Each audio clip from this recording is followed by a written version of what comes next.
Bonjour bien-aimés et bienvenue à notre méditation de ce matin. Éternel notre Dieu, nous te disons merci parce que tu as tes regards sur nous et jamais tu ne nous abandonnes.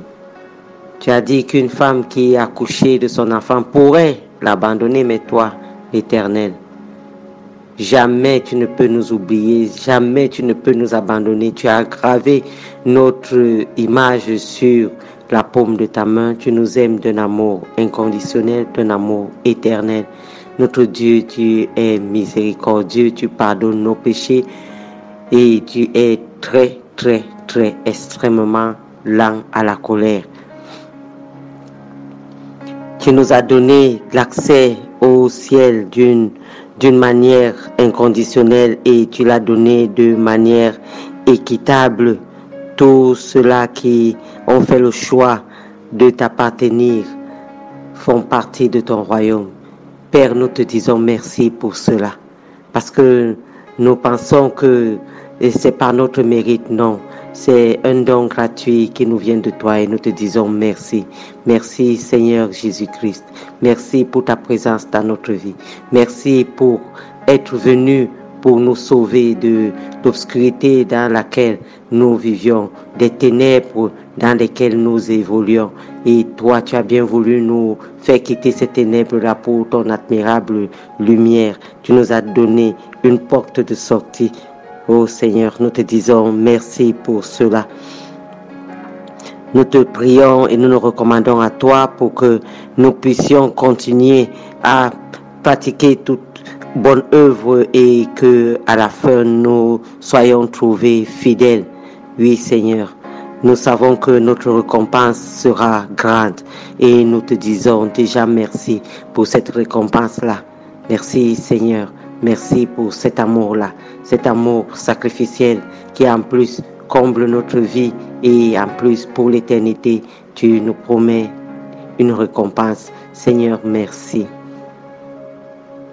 Cher Saint-Esprit, au moment où nous voulons méditer la parole de Dieu, nous ne comptons pas sur notre propre force, nous ne comptons pas sur notre propre intelligence, nous ne comptons pas sur notre propre sagesse, mais nous comptons sur toi essentiellement, parce que toi seul tu peux nous donner la révélation, toi seul tu peux nous donner la compréhension, toi seul tu peux nous donner l'éclairage et l'illumination nécessaires pour la compréhension de la parole aujourd'hui.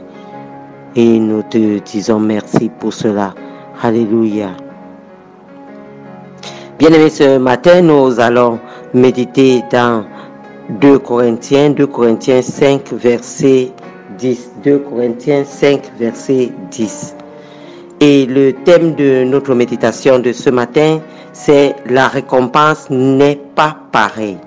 La récompense n'est pas pareille.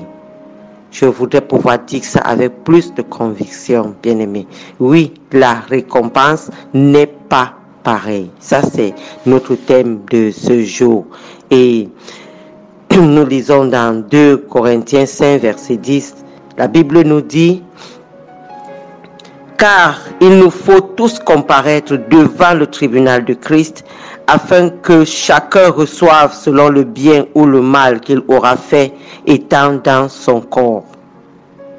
Car, je reprends la lecture, il nous faut tous comparaître devant le tribunal de Christ, afin que chacun reçoive selon le bien ou le mal qu'il aura fait, étant dans son corps. » Oui, bien-aimé, le tribunal de Christ existe et il va se tenir.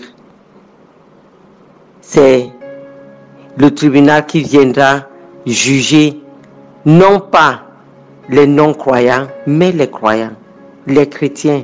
Oui, il y a un tribunal réservé pour les chrétiens, le Béma. Il y a différents niveaux de récompense. Le tribunal de Christ sera un lieu d'examen et de récompense où certains recevront plus que d'autres en termes de récompense. De plus, bien-aimés, chacun ne jouira pas des gloires du ciel de la même manière. Tous seront heureux bien entendu, mais certains seront plus à mesure que d'autres de jouir du bonheur. Oui, bien-aimés. Tous auront leur coupe pleine, ça c'est vrai, mais certains auront une coupe plus grande que d'autres. La coupe n'aura pas la même taille.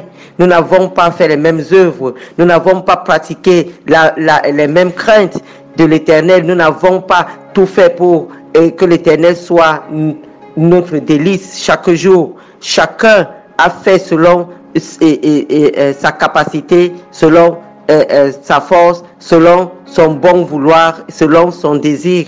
Et au dernier jour, lors de la venue de Christ, lorsqu'il viendra et qu'il viendra enlever son Église, nous allons tous passer au jugement pour répondre de nos actes. Oui, bien-aimés. Ce n'est pas parce que tu es sauvé. Pour être sauvé, le salut, quant à lui n'a pas de degré d'admissibilité pour le ciel.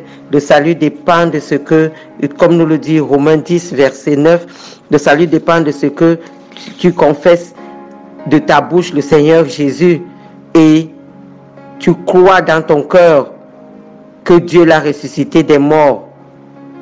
Dès que tu fais ces deux choses-là, parce que c'est conditionnel, parce que le verset dit très bien que si tu confesses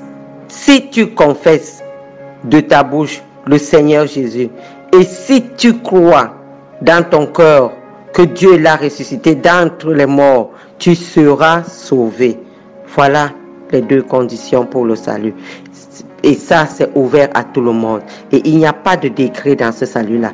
Dès que quelqu'un ouvre sa bouche et confesse une confession pleine de foi, pas une confession en l'air, une confession qui vient du cœur. Lorsque nous confessons dans le Seigneur Jésus de notre bouche de cette façon-là, et que dans notre cœur, de manière sincère, nous croyons que Dieu l'a ressuscité des morts, alors nous sommes sauvés. Mais bien aimés, lorsque nous sommes sauvés, nous avons une marche dans notre vie chrétienne, une marche qui doit s'arrimer à la marche du Seigneur Jésus-Christ. Le Seigneur Jésus est venu sur la terre et il nous a montré comment on devait marcher. Et donc, lorsque nous avons fini, nous aurons des comptes à rendre à notre Seigneur. Donc, nous devons rejeter l'idée que nous serons tous pareils une fois glorifiés. Ah, ça ne risque pas d'arriver. Nulle part la Bible n'enseigne une uniformité aussi monotone qu'anonyme. Ça ne risque pas, bien aimé. Elle enseigne plutôt que les croyants fidèles et dévoués recevront des couronnes, que certains seront donc récompensés, tandis que d'autres subiront comme une perte. Tout à fait. C'est en ce moment-là que certains comprendront que cette affaire était sérieuse. Oui, les couronnes ne peuvent même pas être les mêmes. Les couronnes seront également différentes. Bien aimé, ceci me rappelle Apocalypse.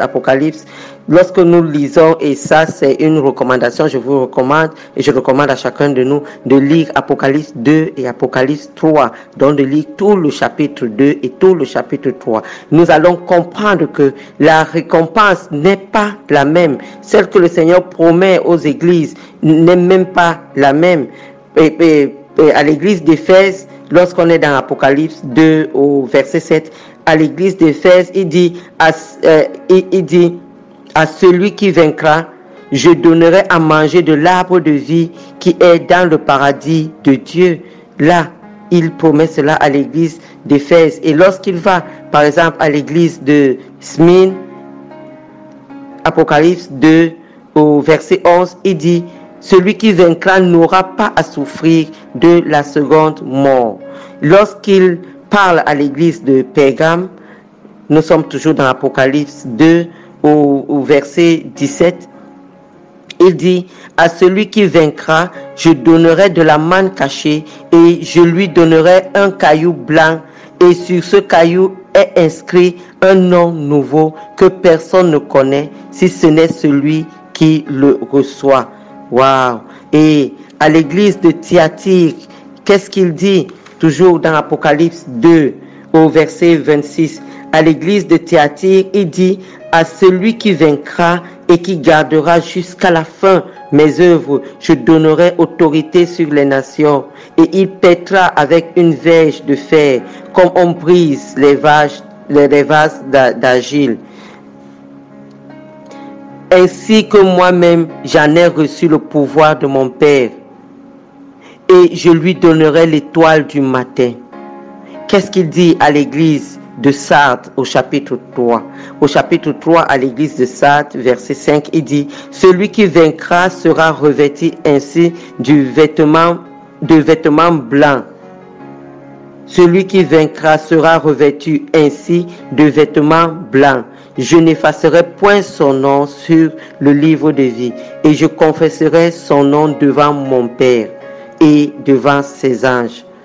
Et qu'est-ce qu'il dit à l'église de Philadelphie? À l'église de Philadelphie, bien-aimé, il dit à partir du verset 12, il dit, celui qui vaincra, je ferai de lui une colonne dans le temple de mon Dieu, et il n'en sortira plus. J'écrirai sur lui le nom de mon Dieu et le nom de la ville de mon Dieu, de la nouvelle Jérusalem, qui descend du ciel, d'auprès de mon Dieu, et mon nom nouveau. Alléluia. Et qu'est-ce qu'il dit à l'église de Laodicée, chapitre 3, au verset 21? Il dit, celui qui vaincra, je le ferai asseoir avec moi sur mon trône, comme moi j'ai vaincu et me suis assis avec mon Père sur son trône. Quelle glorieuse récompense, quelle couronne merveilleuse, quelle couronne merveilleuse, bien-aimé. C'est pour cela que l'apôtre Paul pouvait dire que nous devons courir de manière à remporter le prix. Nous ne devons pas courir mollement. Nous devons vraiment foncer dans l'œuvre de Dieu et la faire parce que notre couronne en dépend. Notre récompense en dépend. Notre vie éternelle et le siège d'autorité que nous aurons en dépend. Prenons par exemple, bien aimé, nous avons encore quelques minutes. Nous prenons par exemple le cas, c'est une hypothèse d'école de deux personnes du même âge qui ont été convertis au même moment la fois dernière. Pendant que nous étions en train d'évangéliser, nous avons amené deux jeunes garçons à Christ qui avaient à peu près le même âge. Je leur donnerais peut-être 17-18 ans. Et maintenant, imaginons que l'un d'eux s'engage vraiment à suivre le Seigneur et cherche premièrement, comme dit la Bible, le royaume de Dieu et sa justice, et se consacre à la recherche de ce royaume-là. Et que l'autre, par contre, décide de faire tout type d'activité pour rechercher les biens de ce monde. Mais les deux continuent à quand même à garder, et même celui qui cherche l'argent continue quand même à garder sa foi en Dieu, en Christ. Et lorsque viendra le tribunal de Christ, bien que tous les deux soient admissibles pour le ciel, donc bien que tous les deux soient sauvés grâce à l'œuvre du Seigneur Jésus-Christ, mais un est demeuré un nain spirituel parce qu'il a décidé de poursuivre beaucoup plus la recherche de l'argent par l'affaire de Dieu, et malgré le fait qu'il a quand même gardé la foi, il n'a pas travaillé à cette foi-là, et l'autre entrera, donc il sera un nain spirituel au ciel, alors que l'autre entrera au ciel avec une grande couronne. Donc on ne peut pas penser que on sera pareil. Non, on ne peut pas être pareil. On ne peut pas être pareil. Notre vie de chaque jour détermine les récompenses que nous recevons, ainsi que notre future capacité à jouir de notre demeure éternelle. Nous la déterminons par notre connaissance de la Bible, le temps que nous prenons pour méditer, le temps que nous prenons pour comprendre et connaître la Bible, notre obéissance à la Bible, parce que nous ne devons pas être des auditeurs oublieux. Nous devons non seulement méditer la parole, mais la pratiquer, parce que la parole se pratique, la parole ne s'accumule pas. Non, on ne l'accumule pas, on la pratique, on la met en pratique. Et il y a une autre détermination, qui a aussi un facteur qui va nous différencier, c'est le facteur prière. Oui, nous sommes également différenciés par notre vie de prière qui détermine aussi nos récompenses. Nous sommes différenciés par notre communion avec le peuple de Dieu, notre communion avec Dieu, notre communion avec le Saint-Esprit, par notre service pour le Seigneur, par notre façon de gérer ce que Dieu nous a donné. Le fait de saisir que notre éternité dépend de ce que nous faisons chaque jour doit grandement influencer nos choix et nos priorités.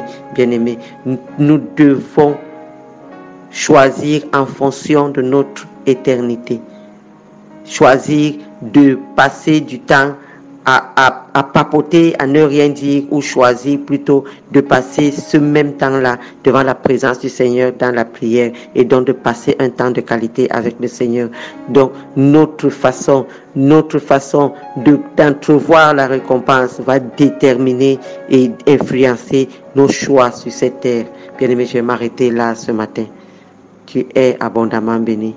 Marche dans la conscience de ce que tu viens d'entendre et ne laisse pas autre chose guider ton choix que la récompense que tu auras lorsque le Seigneur reviendra. Mais il a dit aussi, voici je reviens bientôt. Voici je reviens bientôt. Bien-aimé, tu n'as pas le temps. Ne laisse pas le temps au temps. Toi, tu dois marcher dans la conscience que voici l'Éternel et le Seigneur Jésus revient bientôt. Et il a dit, sa rétribution et sa récompense sont avec lui. Les deux, avec lui. Tu es abondamment béni. C'était Maman Suzanne ce matin. Shalom, shalom, c'est la paix parfaite. Amen.